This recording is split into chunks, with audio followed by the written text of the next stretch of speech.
Bloomberg Audio Studios. Podcasts, radio, news.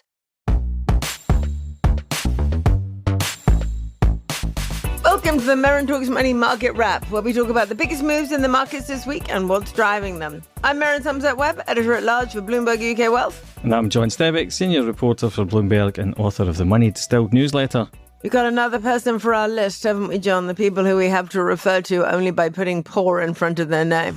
Yeah. And here we are, poor Rachel Reeves. What a day. Yeah. We're speaking on Wednesday the 2nd, by the way, and we've just been watching, as we say, poor Rachel Reeves, a bit tearful in Parliament, and things really not going well for her. Pound down, yields up. Not good, is it, John? No, it's very messy. And obviously the background to this is that last night, as in Tuesday evening, the government had to pull its welfare benefits bill, which was meant to save £5 billion. And that was basically the kind of last hope for Rachel Reeves to come anywhere close to meeting her fiscal rules.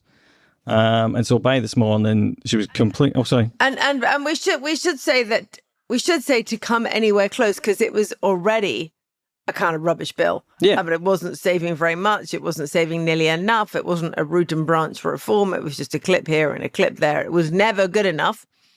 But not even that. With that huge majority, this government couldn't even get that through. Yeah, and I mean, there's definitely fair criticisms of the bill. I suspect that the majority of people who voted against it are not thinking about those particular criticisms.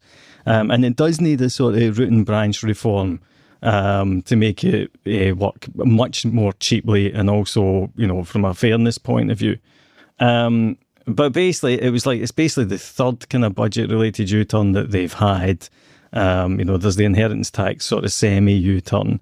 There was the winter fuel payments, which they had to completely U-turn on. So this is the third big one. It's also the most embarrassing because, it's been very badly managed. You know, there were plenty of points at which they could have pulled this, which would have been less embarrassing. And instead, you've been treated to the sight of the PM running around, trying to convince the rebels, making all sorts of promises, and then still not getting it over the line.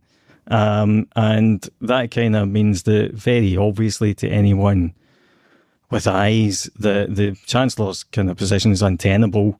The October budget is going to be a big deal, and the October budget has to stick. It has to land whatever's in it.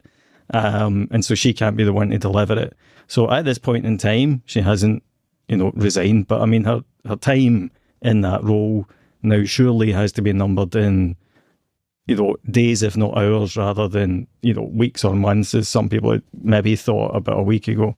Interesting. And given how, useless she's turned out to be in this role, although I would say, as we've said before, I can't really see what anyone could do in this role. It feels like this age of entitlement somehow has to just end badly. There's no easy way out of this. There's nothing that a chancellor can do realistically, particularly not a Labour chancellor with this group of backbenchers. Nothing anyone could realistically do to turn things round at this point. But nonetheless, you'd think that given that she hasn't done a great job, but perceived to have done a great job, her going, because we're now pretty certain that she will be going, would be kind of good for gilt markets and kind of, maybe good for the pound, because everyone would go, well, there'll be somebody better. But the awful thing that the markets are telling us is that nobody believes that there is somebody better. Is that fair? Yeah, I mean, the problem is, and again, I mean, weirdly, this is something that it's kind of common knowledge. This is the most, if you want to call it this, right-wing configuration possible for the Labour government that's in power just now. So whoever you get and whatever configuration you get, it's going to be more left-wing, more inclined to spend money, more inclined to try and, basically buck the markets, which won't work because that's kind of not how it works. And I guess it's not just Rachel Reeves. I don't think markets are just worried about who will replace Rachel Reeves. The fact is that the Prime Minister's authority has been just irreparably damaged by this. So you are back to a position where you're basically back to the position that we were in, or not far off the position we were in just after kind of Liz Truss or even during Liz Truss, where markets are losing confidence in the country's ability to be governed and don't know what's coming next. And the only reason we haven't had an actual crisis is because we don't have the same conditions as we did under Liz Truss, which was, the Bank of England doing rampant kind of QT at the same time, and also massive leverage having been built up by pension funds. Basically, LDI isn't a problem anymore. We'd already have kind of blown out by now, I think, if LDI was still there. It's also third world, isn't it? Do you remember that bit when the Labour government first got in, when everyone said, oh, the grown-ups are in the room, welcome to stability? I think we fell for that ourselves a bit, John. We thought they'd do all kinds of stuff we didn't like, but we at least thought they'd do it in a stable environment. And then that would somehow be good for the UK stock market, good for the bond market, etc. And instead of which, here we are, and all that muttering about how everything is going to be fine in the UK, the market's going to rise. I mean, it has. The market's done well. Give you that. Yeah. But AstraZeneca.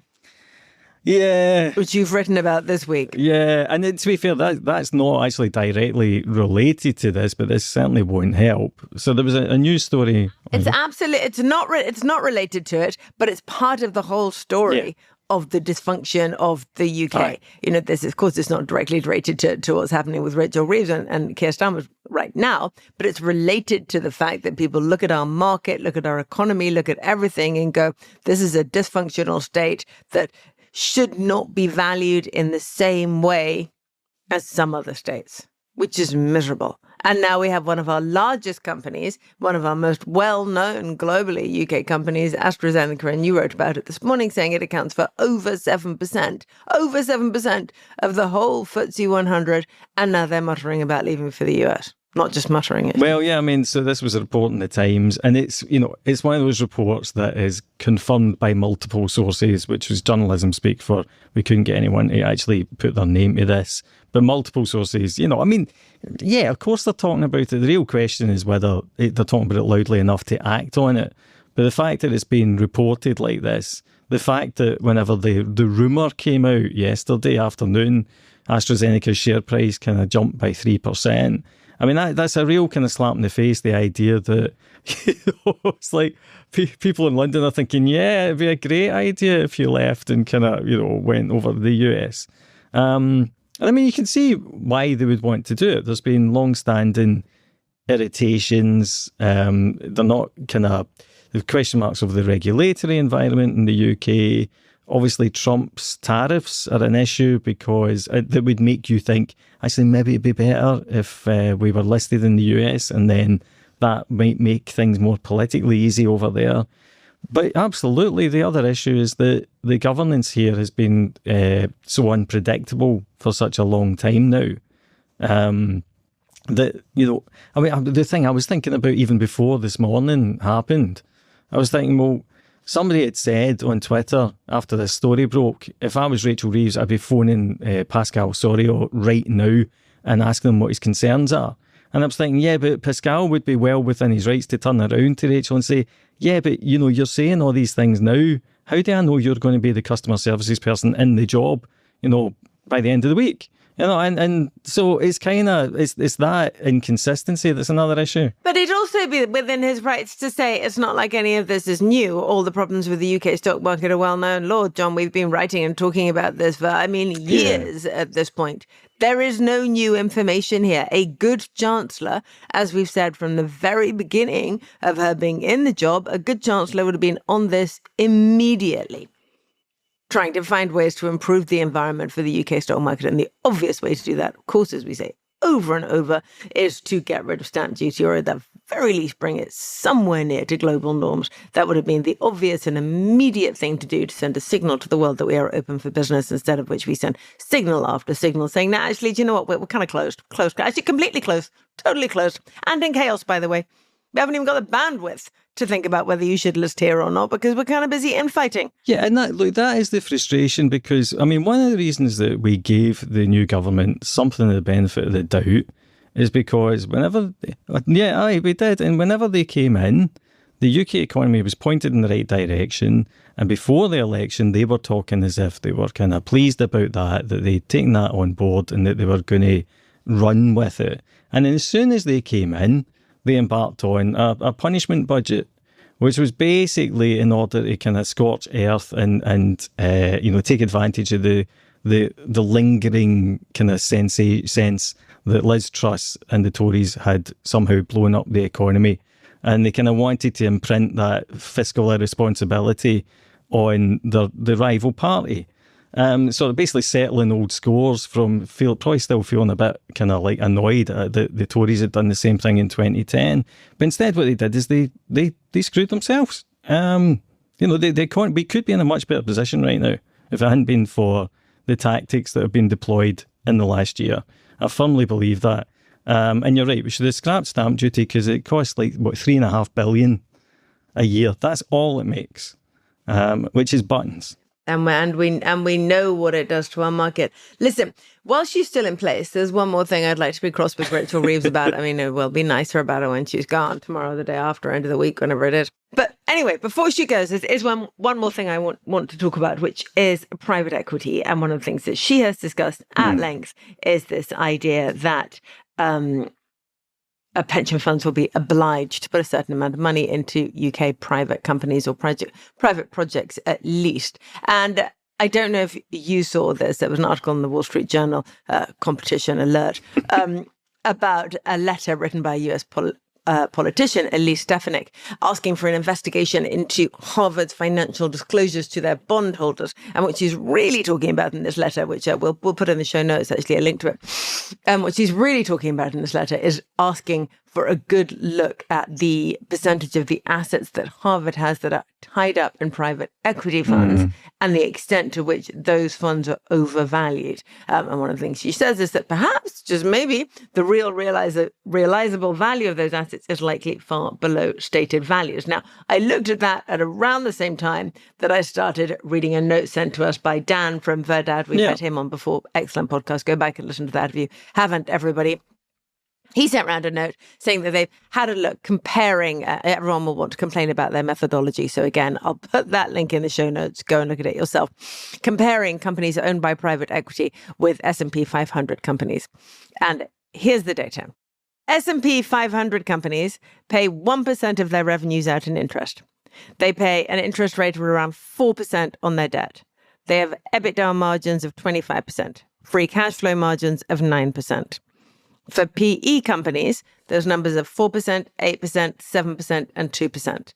So overall, what we're saying here is that private equity-owned companies are smaller. We know that bit. They're more leveraged. They pay higher interest rates, and they have much lower margins than public companies. Yet, private equity fund management firms want you to pay more for these companies than you would for a listed company. Now, that would work. That would be fine to a degree if they were growing very, very significantly faster than listed companies, right? Very significantly faster. But guess what? They're not. The PE companies that come out in Verdad's data are growing in revenue terms at about the same speed as S&P 500 companies. So you haven't even got the growth. So you look at that and you don't have to wonder anymore why it's so hard for private equity companies to exit at the moment. They can't get rid of these things to listed companies because they know all this stuff. And they certainly can't list them at the kind of price that they want to list them. And then, of course, as you and I know, that if you really want to buy small and illiquid companies, you can do that like way, way cheaper with the added bonus chucked in for free of daily mark-to-market and possibly even some transparency. Yeah, you can buy listed small caps. Yeah. Why wouldn't you? And I was talking to Alec Cutler, who we've had on the podcast before about this earlier. And he's like, it's just branding, literally branding. Private equity has had this incredibly successful branding campaign and managed to make people believe that a small, illiquid, slow-growing small cap is worth more when you can't find out anything about it than it is when you can. It's basically you're paying a premium for going behind the velvet rope. That's it. It's like a members club. And do you know what I love best about private equity? It was the way that they managed to turn the illiquidity issue into a premium by saying that it was basically a behavioural bonus. So that because you didn't know what it was worth and because you couldn't sell it anytime you wanted, that meant you should pay more for private equity because it would stop you from doing something stupid. I thought that was staggering. That was the best sort of like the most amazing prices forming rationale was turning that argument on its head. It was just spectacular work. And maybe, just maybe, just maybe, those private equity companies will be eventually listed. We will have a pile of IPOs at the right price. It'll all be very interesting. Our markets will expand again and we'll be back on track. That's with no help from Rachel Reeves, but it could happen that way, right? Yeah. So what you're saying is, Merryn, buy an AIM tracker. Yeah. But all I would say, John, is that whenever anybody on any podcast or in any interview starts a sentence with, well, what you're saying is, almost always that person is not saying that. That's my experience. That's the closest thing to a caveat you're ever going to get in this podcast. That's good. It really is. Anyway, okay, all eyes on Rachel Reeves, and we'll be back to talk about this more next week. Thanks, John. Thanks, Merryn.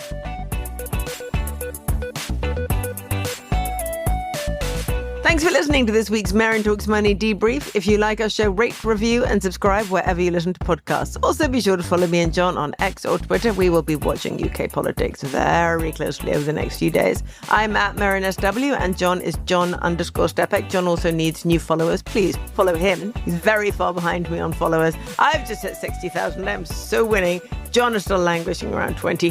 Help him get to my level.